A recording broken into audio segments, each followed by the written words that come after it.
Our speaker today, Amy Gile, is the co-founder and CEO of Silverdraft Supercomputing. She began her career in media and the entertainment industry in multiple aspects of the industry that including actor and producer. Amy identified a need in the industry for a better solution for production and for the artist. The demands of rendering animation and visual effects required a sophisticated approach to computing. Amy knew that there was a better, faster way to bring complex content to the masses. She co-founded Silverdraft and has dedicated herself to building the highest performance compact supercomputers on the market for various industries, including automotive and media and entertainment. Amy is a TEDx speaker and is passionate about technology and pushing what's possible. Amy, it's a great pleasure to have you here today. Thank you for having me. I appreciate it. Oh, hi, you guys. This is fantastic. This is a little strange. This is a new way of doing this. But, you know, in these crazy times, we get creative on our approach. And again, I am Amy Gile, and I'm the co-founder and CEO of Silverdraft. And as rebellious innovators, we make the impossible possible. Our technology enables our customers to see the future before it physically exists. So I think really the best way to explain Silverdraft and our value is to show you what is possible with some of the projects we've enabled our customers with. The video may lag due to your connectivity, but it is definitely worth sharing.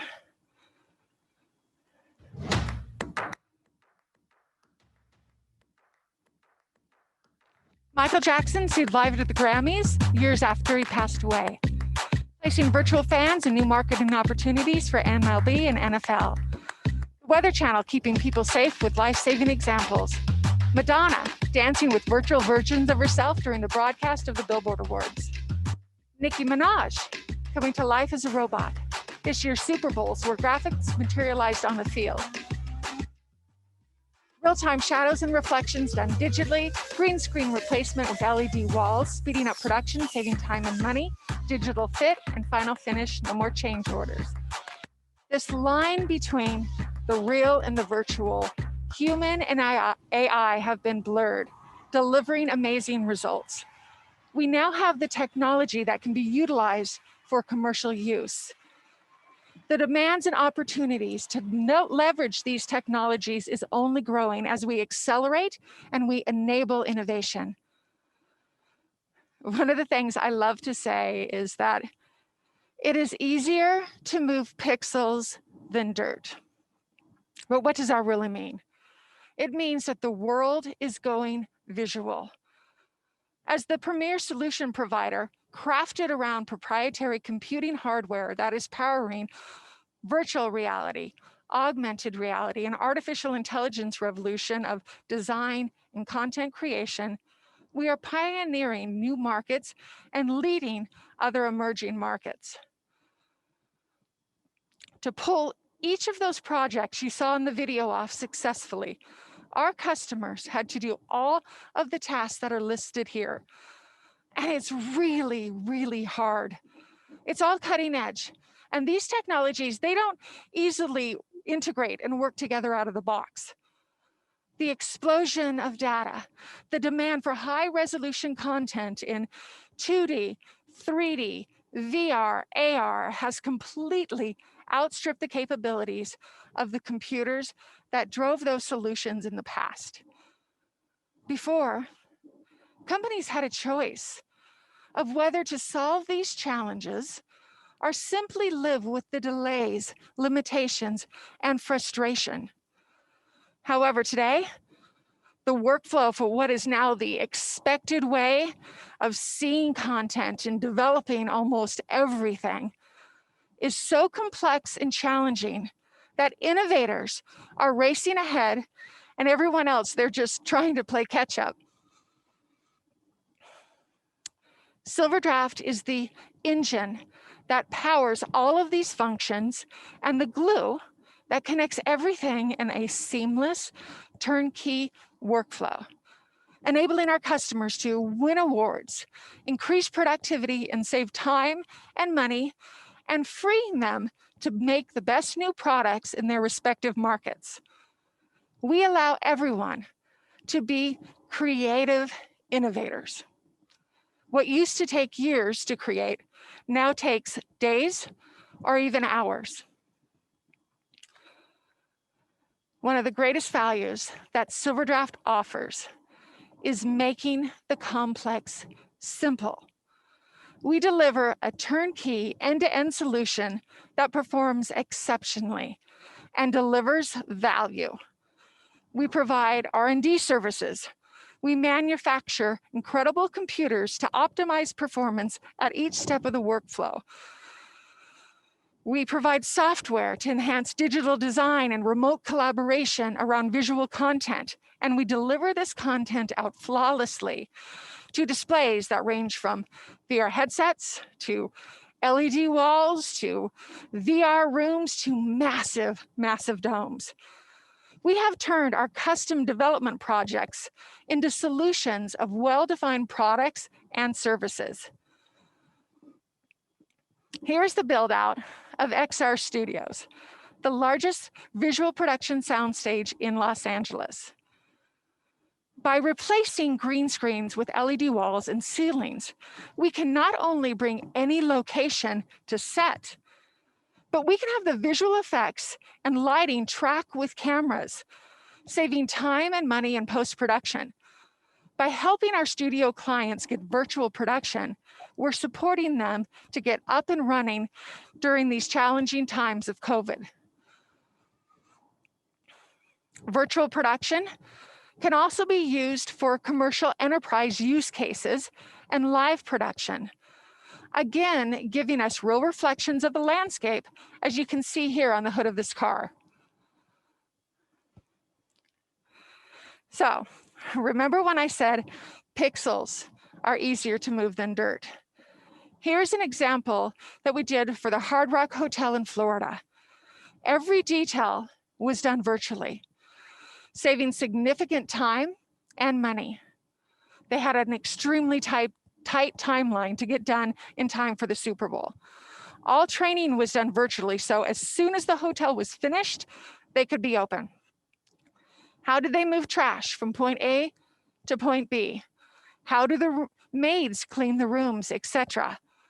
With VR, they were able to see it, train for it, and market it before it was ever built. The end-to-end solutions support the emerging virtual production market, and it was so successfully demonstrated when they did the new Lion King and the Mandalorian. It also supports collaborative design and content creation solutions, such as taking massive point cloud data and putting it in VR, or what we also call is group VR. So we're really enabling innovators from all industries for commercial use, like Toyota and Corning and Disney. Our customers span from gaming to automotive, from movie studios to engineering companies. And they all face major challenges that our visualization and artificial intelligence servers and workstations solve. Our competitors are catching on to the fact that they've fallen behind. And now they're turning to us for great solutions that have become necessary to their workflow and the workflow for the entire industry they work in.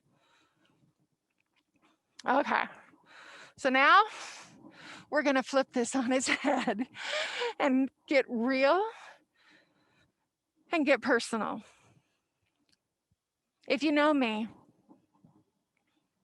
you know that I'm not your typical CEO. I go to the beat of my own drummer, and I have always felt that being an individual, being true to who you are, being authentic and transparent was the best thing I could do for myself and for my company. And it has served me quite well. I set out to do something unique and uncharted. Why should I fit the mold of a typical CEO? keep in mind, I didn't always feel comfortable wearing that CEO hat. At first, I felt like I was acting like a CEO. I felt that every time I had to do a really big presentation or an interview, I had to pretend I was CEO. In fact, for Micron, I did a talk here in this arena filled to overflowing, and I still felt this pull to be more than just me. Silly, right? I had to get into character and build confidence in what I was trying to represent. I still didn't see myself as a CEO. I saw myself as an entrepreneur and somebody that was just trying to solve these really tough visualization challenges. It took me a while to not only embrace the title of CEO, but to own it and do it my way, the way that I think CEO should be, and what has worked for me and has worked for my team. I've had people in the past tell me, oh, you should act like this, or you should act like that. And honestly, none of that really interested me. I started my business to break the mold. So I sure as heck wasn't going to conform to a mold. I was going to do me. In theater, we call it being willing to pick the gum off the bottom of the theater seats, regardless if there is a star on your dressing room door. So, be willing to pick the gum off the bottom of the seats. Okay, so now that you have a little bit of a sense of who I am and what I do, let's just cut to the real meat of why we're here. And let's talk about the guts and glory of starting a business and the real challenges you face when that people really don't tell you about. I'm not trying to scare you. On the contrary, I'm here to talk about my journey and lessons learned along the way in hopes that you can learn from me and then you can go farther and faster. So when you're starting a business, you come at it with such excitement and energy, and you're passionate about your cause, and you're really ready to take the world by the hand, and you're going to lead it to the promised land of your business, and then phew, reality hits. Wham! Right in the face. Starting a business has many challenges that you must navigate. Market conditions that change, competition that steals your ideas, adjusting your products to better meet your customers' needs and wants. You quickly become a master problem solver. You must, or you're dead in the water and your business fails. You need to look at all options, ideas, and you learn to look at the problem in a completely different way. Maybe the traditional way of solving a problem or challenge doesn't work for you, and you need to figure out another way. Sometimes you need to invent something new, like a process or a product to solve the problem. Sometimes you need to just invent. Starting a business is like a roller coaster of emotions. You've got good days, bad days, days where you just feel like giving up, and then other days where you truly feel like you're on top of the world. Personally, I love the excitement, the risk, and the challenge. It's what gets me up out of bed every day. To be an entrepreneur, it not only takes an idea or a great product, but it takes character. You need to be resilient. You need to be scrappy and tenacious. Let's face it, when running a business, your doors become walls, and walls suddenly appear where you once had a completely clear path. And how do you run a business in a pandemic? They don't teach you that in school. And I'll be honest, the first half of 2020 was really, really hard for Silverdraft. We were on the verge of shutting our doors. Our key business verticals suddenly stopped. Automotive and media and entertainment, really? And we weren't the only ones that this happened to. Our customers, they were suffering too. Budgets frozen, projects on hold. Imagine your entire industry coming to a stop. Strength and resiliency was a trait I tapped into immediately. Oh, hell no. I mean, we are not going down with a pandemic. Our customers and partners need us.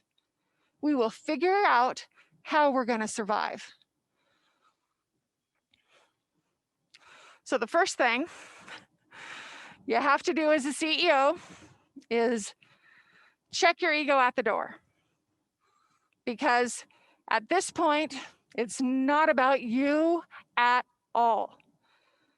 It's about your team and supporting your customers. Trust me, there were countless days when I just wanted to give up and surrender. It would have been so easy at the start of the pandemic to just say, oh, well, we can't continue because of the pandemic. And no one would blame you. It was basically an easy out. But that's not how I roll. And again, I felt this incredible pull to be there to support my team, support my customers, and my partners. So I quickly mobilized to get the PPP going and start the process of rebuilding with no playbook on how to rebuild a company in a full-fledged pandemic. Those character qualities we talked about is what is going to pull you through.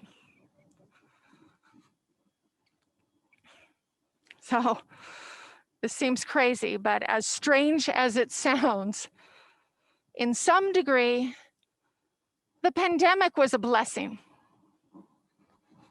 Early on, we had customers. Oh, they're amazing. They're reaching out. They're checking in on us to make sure that we were okay. But we also had key partners we were working with show their true colors, and not in a good way. We experienced long-standing business relationships that suddenly went sideways. Their true characters were unfolding in their fear. On the flip side, other relationships were strengthened, and more focus was put on our core business and those key relationships that were going to get us through. My team and I, we set out to rebuild. I brought the team back from being furloughed.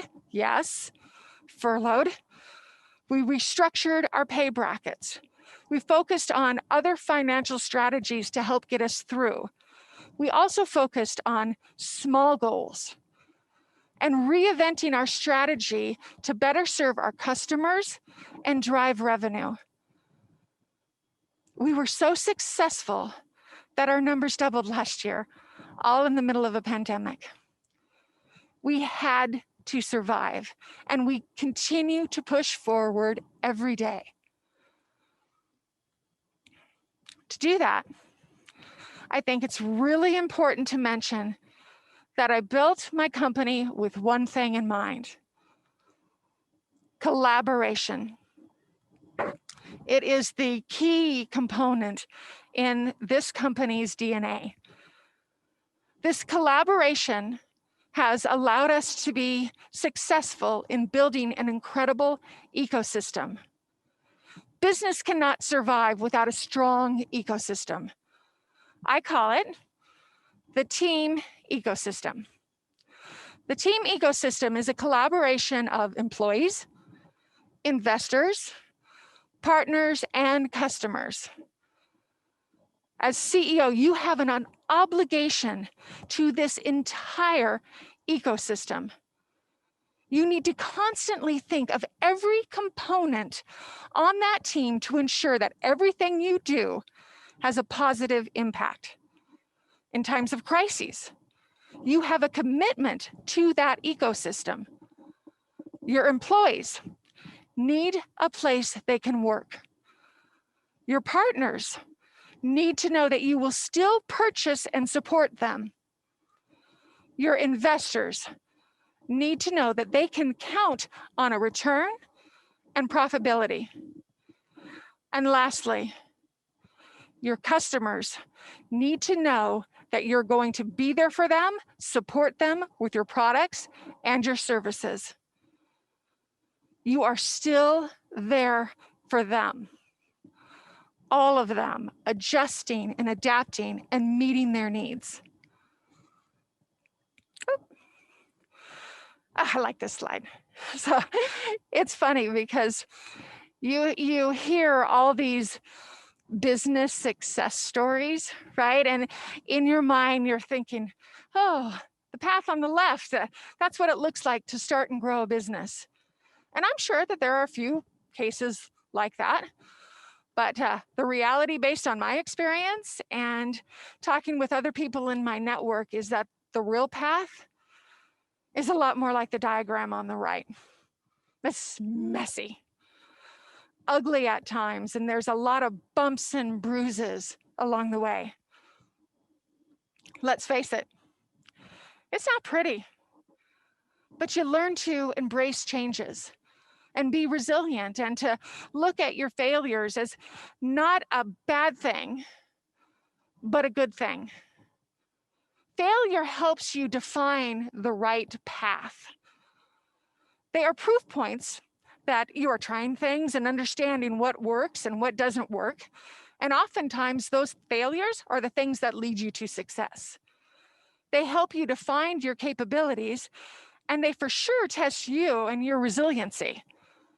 You will have many failures along the way. I hope you do. Be ready for them, embrace them, and learn from them.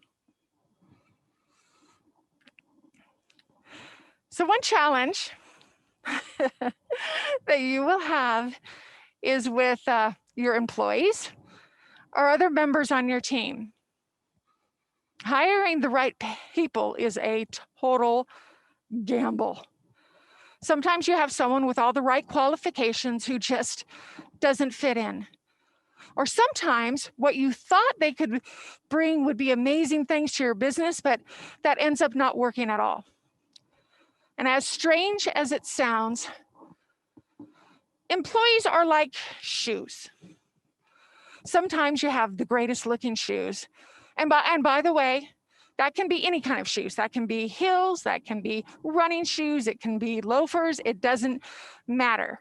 You think the shoe's gonna work out so well and they'll be comfortable and they'll perform the task they were designed for, but you put the shoes on and you start walking around and you realize these shoes really hurt and they're giving me blisters. But you keep wearing the shoes. You're hoping that they're gonna break in and they're gonna get comfortable and then they're gonna perform. And pretty soon you realize that no matter what, those shoes are just not going to work out. They cause more pain and heartache than they're worth.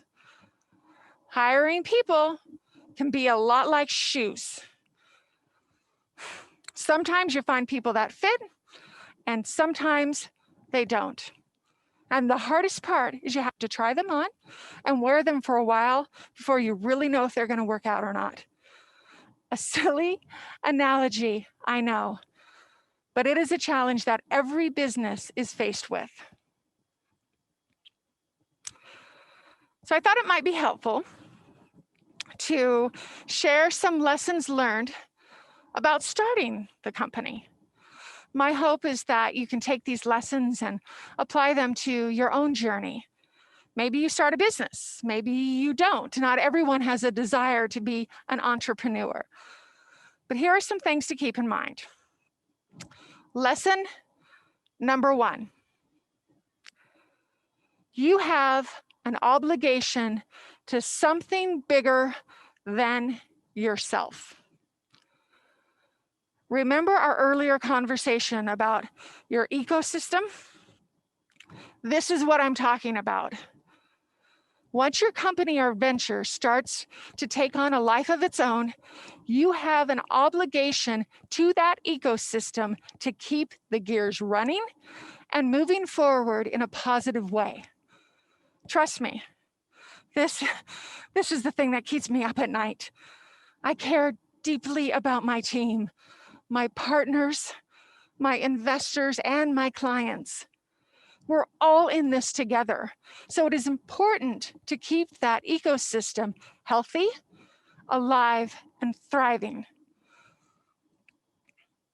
Lesson number 2, make your own path.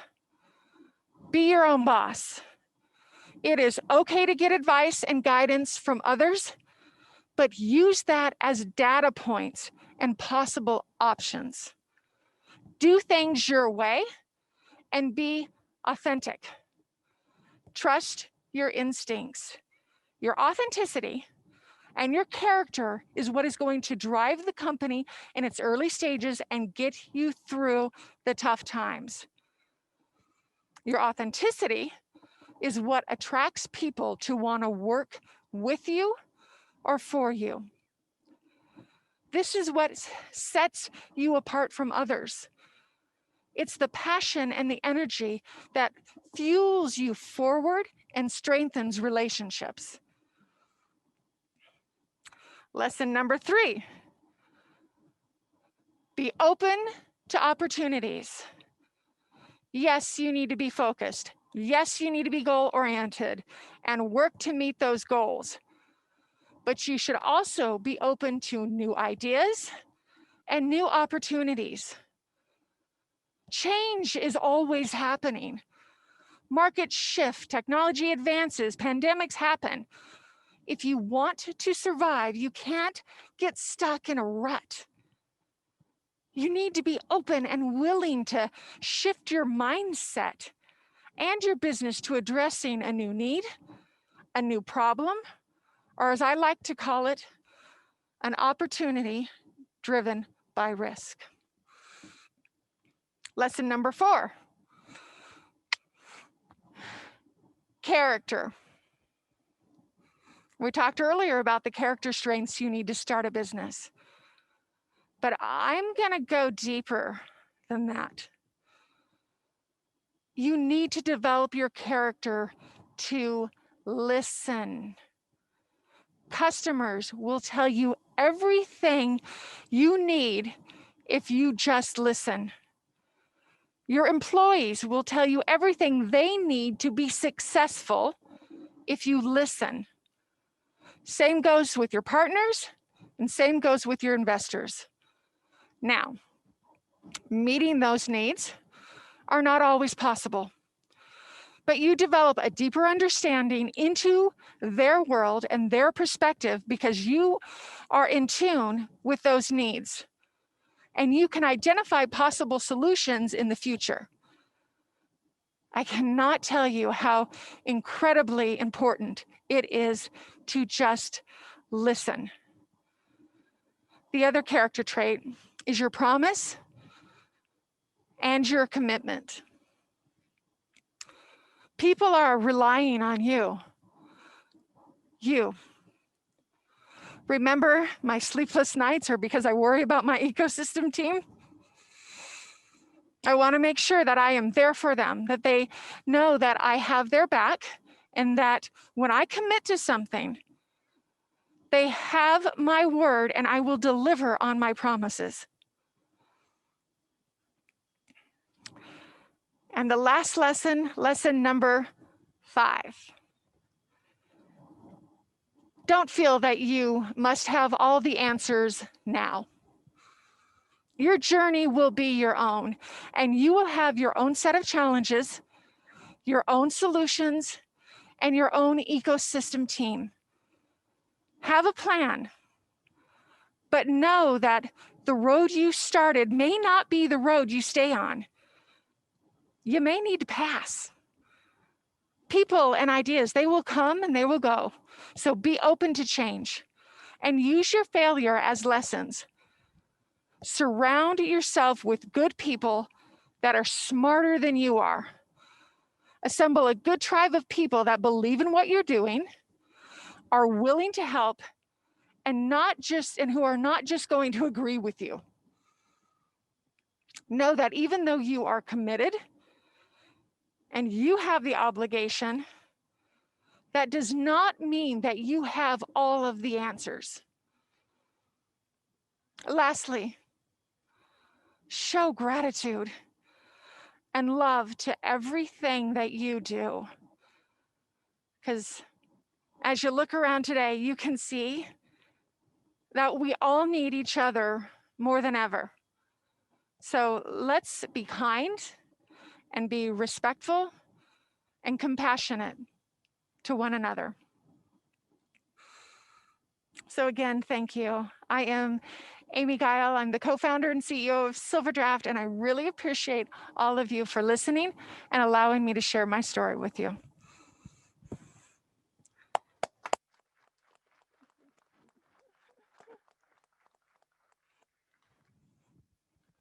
And you like my shoes? Amy, while the students are getting their questions together, and please send those to Alex, I'm going to begin by asking a question about something you touched on very early in your speech. You talked about growing into being the CEO, and at first kind of feeling like you're an imposter.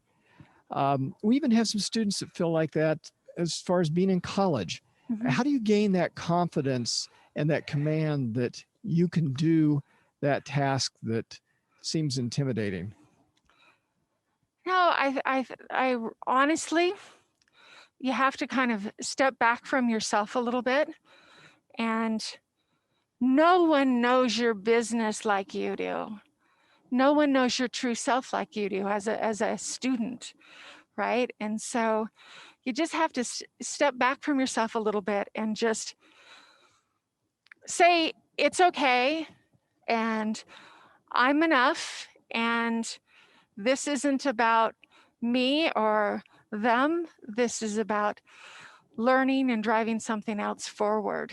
You know, and you have these tricks. I mean, I was an actor before, and so that, you know, my business was myself, which is very different than running this business, right? And so this is very revealing.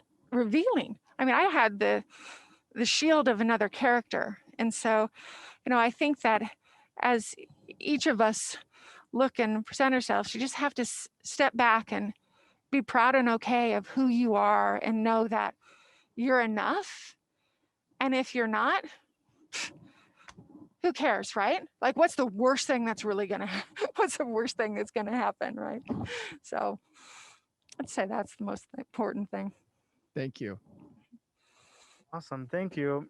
We have a handful of questions, and I guess I'll start off with,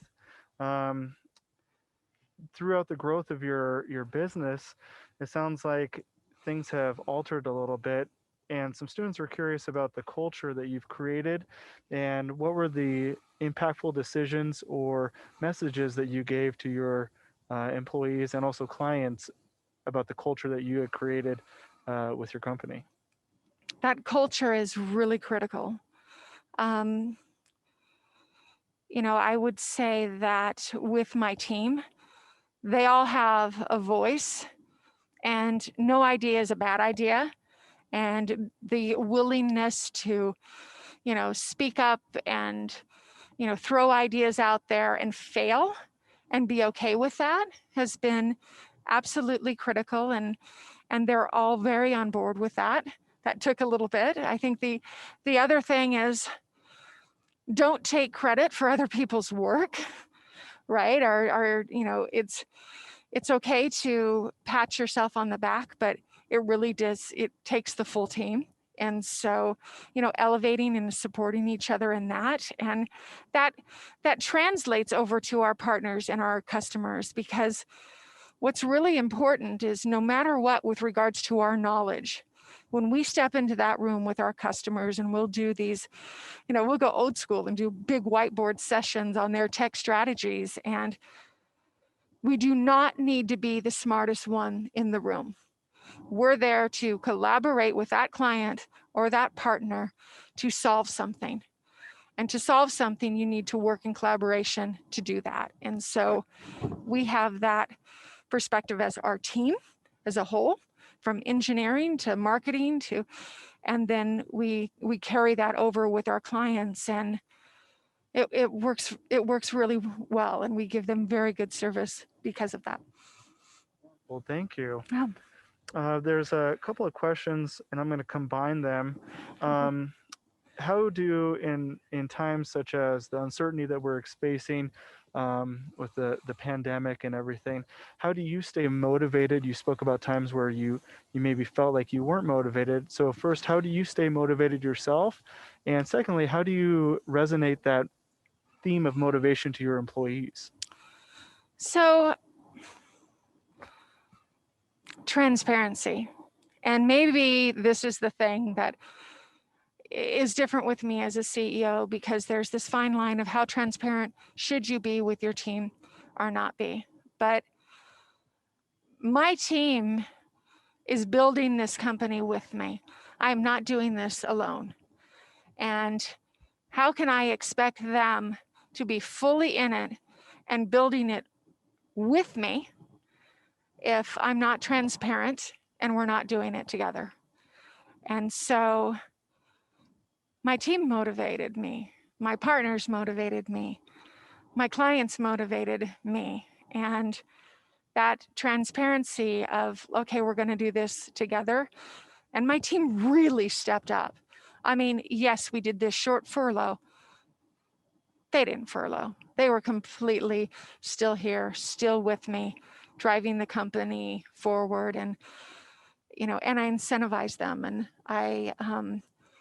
I look at it as, this company is not just mine and our investors. This is also our team's. Thank you. Mm-hmm.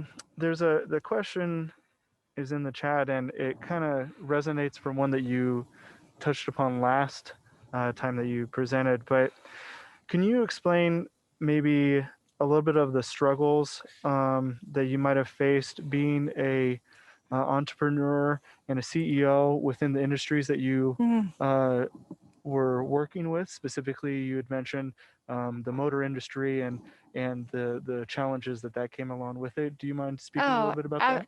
Absolutely. So,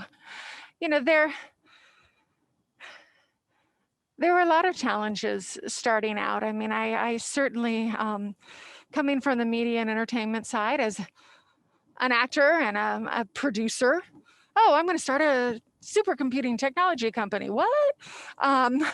So, it really, there were certain challenges with that, but with the naysayers, with anybody that was coming up against you, you have to pause, because regardless of what they say, there's information and data in what they're speaking.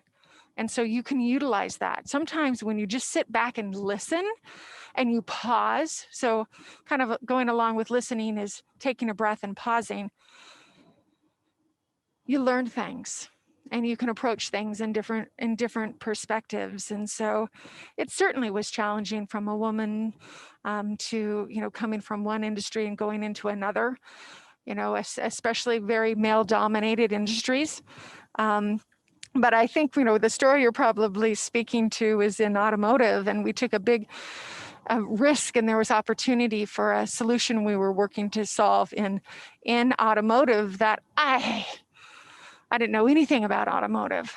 But what I did know is that the workflows that we were doing in media and entertainment could significantly impact and increase productivity in automotive design. So there was this, I was about a room about this size full of like very well-known automotive designers. And I'm talking about the workflow of media and entertainment and showing visual effects of Star Wars and all of this really cool stuff. And it was a sea of men staring at me like, what is this girl talking about? And oh my gosh, she's a girl. And you just have to look at that and say, okay, it's okay. I'll get data and I'll get information from that, and it'll inform me on how to navigate these waters. There's a lot of opportunities when you're able to step back and just listen and absorb, and it kind of gives you your path of how to navigate. Not that it's easy, but. Thank you so much for sharing. There are some questions about how you made the transition from your previous career into starting and co-founding a wonderful venture that you have right now. Could you explain a little bit more about that process and that transition? Sure. So at the time I was a producer, and I was really into technology. It was just a total nerd at heart, and I just loved following supercomputing, right? That makes a lot of sense. But I really thought it was interesting. And so as I was looking at the technology that we were using in media and entertainment, there was a real how do I describe this? Technology was hindering our creativity. It was slowing down the process. It was clunky, and it really didn't make any sense to me, because from looking at something over here and what we were doing, it just did not make sense to me that this wasn't speeding things up and freeing the artist. But it wasn't. Things would take forever. And so I set out to try to solve these things and bridge sort of Silicon Valley and Hollywood, right? And be that conduit between the two. And people thought I'd completely lost my mind, but we really did figure out a really great solution. But I discovered that it would be significantly more rewarding to do that, not just for myself, but for others. And I'd met my co-founder, amazing supercomputing genius. And we came together and just we're like, why not? This solution is necessary. It's needed. All right, let's just try it. I don't think I really thought it through. If I'm going to be honest, it's a lot harder than I thought it would be. But I have been fulfilled from the moment I started it, and it just kind of, continued to grow and expand. But the focus was always on how to support others with the tech. And if you focus on that need, it can take you far. Thank you so much. It looks like there's some questions surrounding the industries that you foresee maybe taking your technology into. I know there's a specific mention about the video game industry and how more users are joining that platform. Do you see that your technology is going to venture into areas that maybe are non-traditional? Well, it's really interesting because we don't look at it as verticals. So when I say verticals, like the media and entertainment industry, the automotive industry, the architecture, engineering and construction, government, oil and gas, whatever it may be, we look at it as virtual and visualization, and how you can visualize data to make informed decisions to create and build something. Because when you can see it before it exists, that's a really big deal, because then a lot of errors and mistakes are taken away. And so that solution and visualizing data goes across every single vertical. So there isn't a business vertical in high-end enterprise that doesn't need to visualize data. I mean, every single one of you is doing it right now, right? You're visualizing data right in front of you. And so it's how we can interact and we can engage with that data and manipulate that data, et cetera, or learn from that data that really crosses every single vertical, and the possibilities are endless. It is a challenging workflow, but it is a workflow that really speaks across all the verticals. So it's kind of endless, really. Which is exciting. But... Yes, that makes it great for right now. There's a lot of opportunities. Yep. Speaking of opportunities, some students are, it looks like they have some entrepreneurial spirit, but they're looking at where to get started with their visions and their process. It sounds like for you, you just saw an opportunity and went for it. If you could advise young entrepreneurs that are thinking about this career path, what advice would you give them, or resources would you direct them towards? My advice is to make sure that the need is there, right?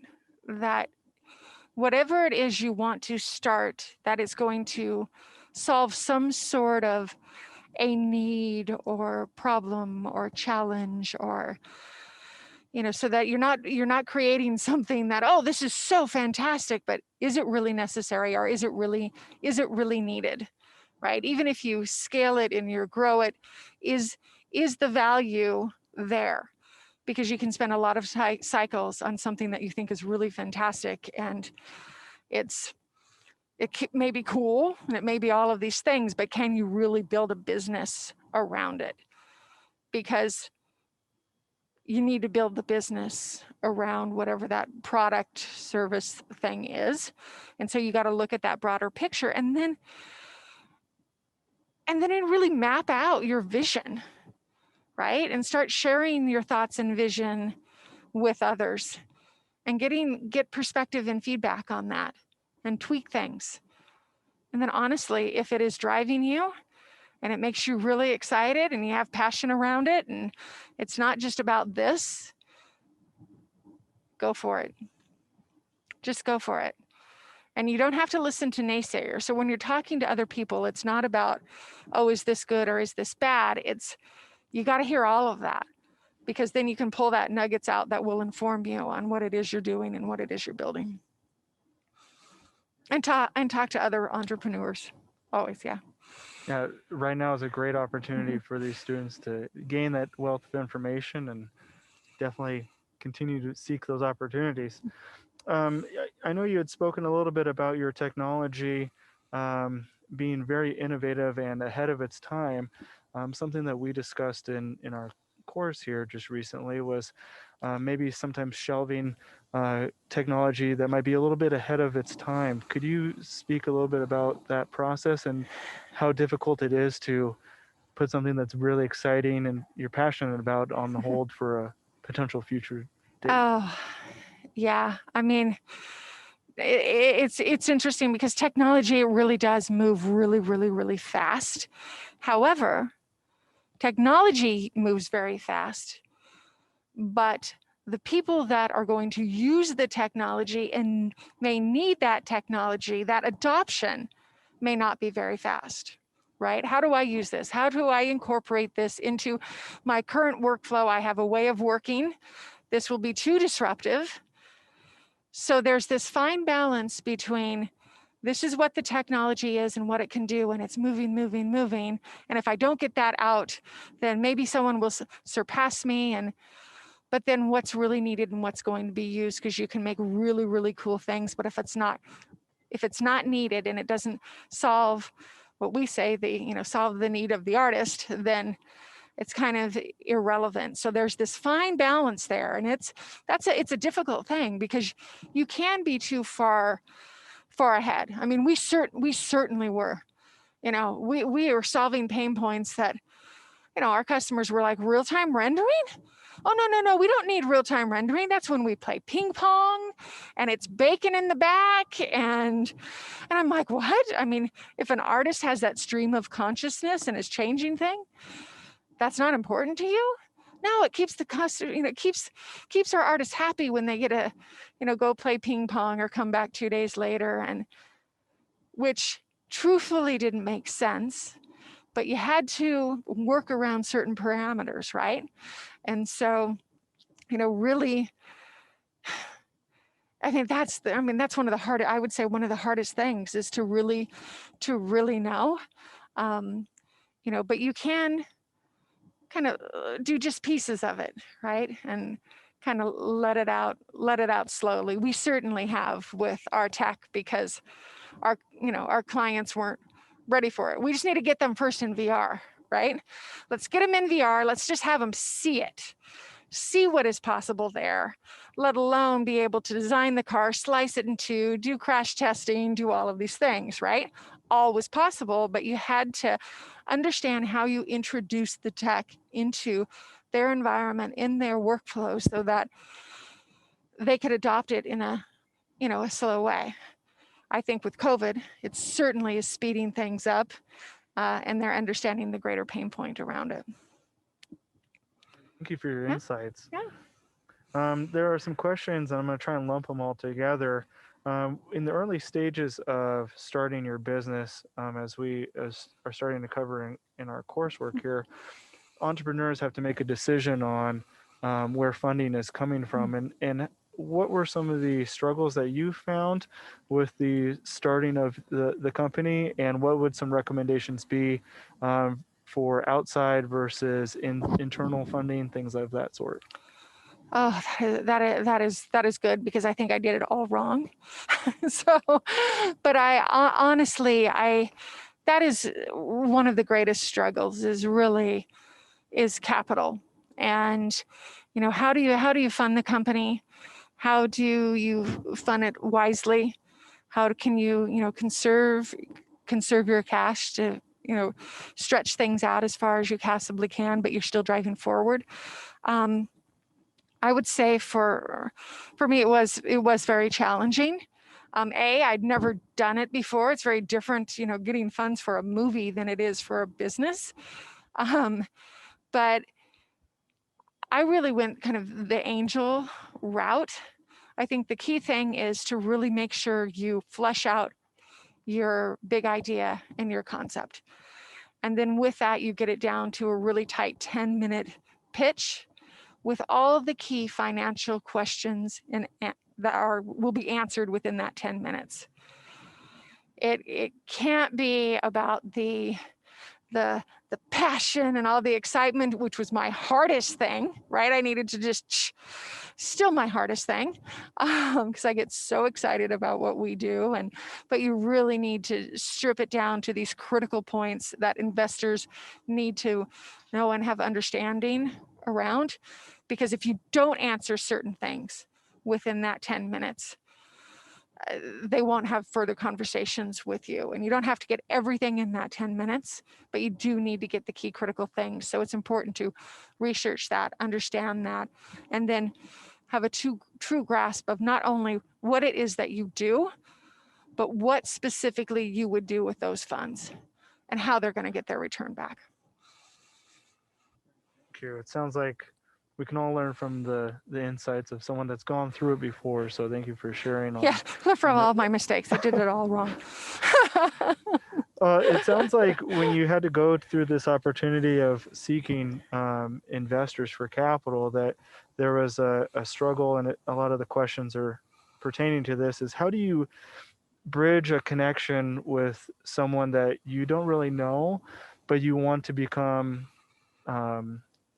a collaborative workforce with, or a partnership, or things like that? What would be some advice of approaching someone more or less like a cold call, and making that introduction and moving forward from that?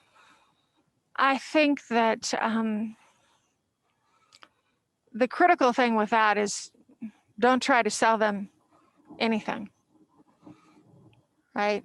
Like, speak to what impresses you about them, and the value that you see that they are providing, and how by coming together, certain, there could be certain opportunities, but it really needs to, selling something or the approach of that, or that, it's a big pullback. It really needs to be about building relationships.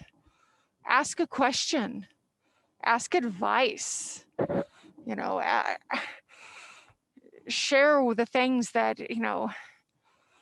excite you or mean something to you, and then ask them questions about things, versus I have this thing and I'm going to sell this and I'm so cool. And so then it's just, that's not how you build relationship. And you have to be in it for the long game versus the really short game, right? Like, I'll give an example of COVID. There are some automotive companies that we don't have, right? And I've been working for a long time to build those relationships and work to see how we can support them. And we weren't there yet, right? But those are the exact people that with COVID reached out to us, and they weren't even customers yet, because we'd established a relationship, and they did eventually want to get to the place where they could work with us. And now with COVID, there's a greater need to try to solve these things that we can help them solve and help them get back up and running. And so, it needs to be the long game and not the instantaneous gratification short game.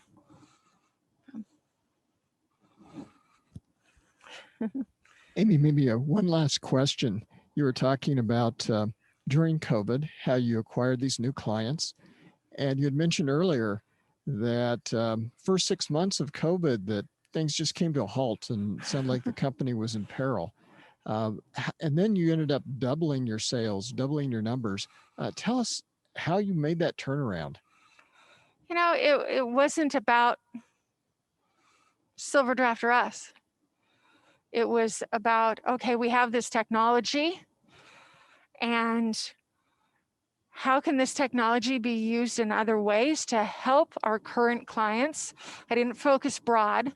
A couple that relationships we'd been nurturing did come over the fence to us with COVID, but how could we just narrow our focus and look at the current clients we have and support them through this?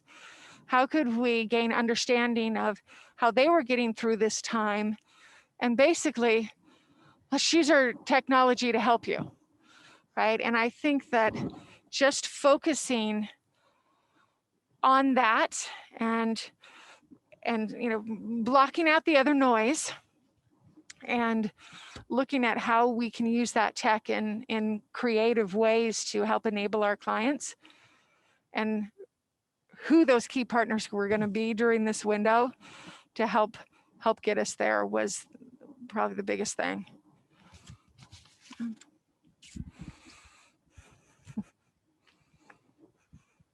Well, we'd like to wrap up, and I'd like to thank Amy Gile for being here today, and thank all of you for taking part in Entrepreneur Connect. And please show your appreciation to Amy.